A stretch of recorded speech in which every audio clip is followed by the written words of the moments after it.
offer there, but what about those who aren't suited to running their own businesses?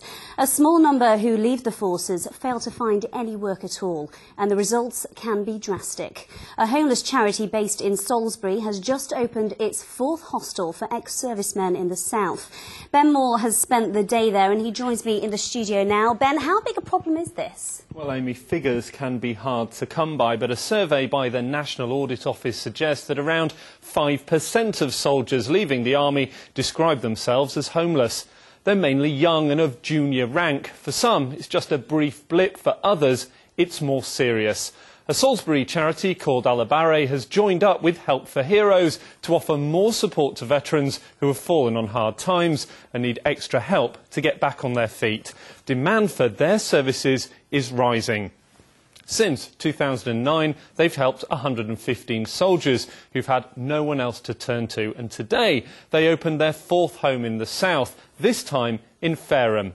Jason is one of the new residents and typical of the people they're trying to help. I was in the army for 9.5 years. Got out of the army to sort my marriage out, and things went downhill basically with drinking and a few other issues.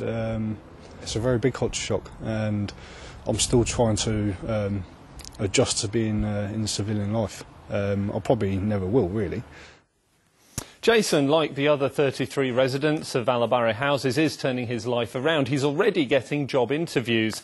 The houses, like the one he lives in, can only be used by veterans, and they're run to a strict set of rules. They're dry, for example. There's no alcohol or drugs allowed.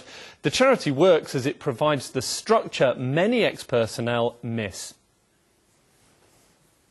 You set them up to be like a little mini community, and that's a community where they're slightly responsible for each other. So they share the cooking, they share the meals, they all budget together, and that taking responsibility a little bit for somebody else actually brings you back to that team aspect of the military.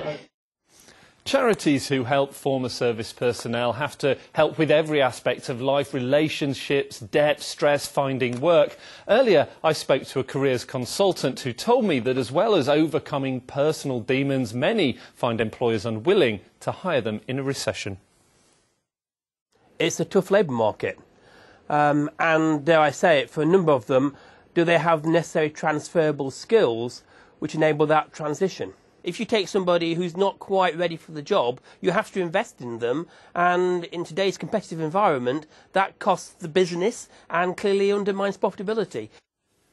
Alabari is growing. On Monday, it's opening an 8-bedroom house in Gosport. In fact, the charity is looking to find ex-servicemen and women to help and befriend their troubled former comrades, supporting them and building confidence to help them get a firm foot on Civvy Street.